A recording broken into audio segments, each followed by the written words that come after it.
उमर तेरी अजमत पे कुर्बान जाऊं, तेरी बुलंदी पे कुर्बान जाऊं। उमर तेरा जूता मिल जाए मैं अपने सर का ताज बना लूं, उमर तेरे जूते की खाक मिल जाए मैं अपनी आंखों का सुरमा बना लूं।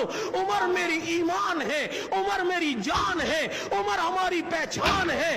उमर खुदा की कसम मुहाफिज़े इस्लाम है, और उमर उमर है। उमर कल भी उमर था, उमर आज भी उमर है।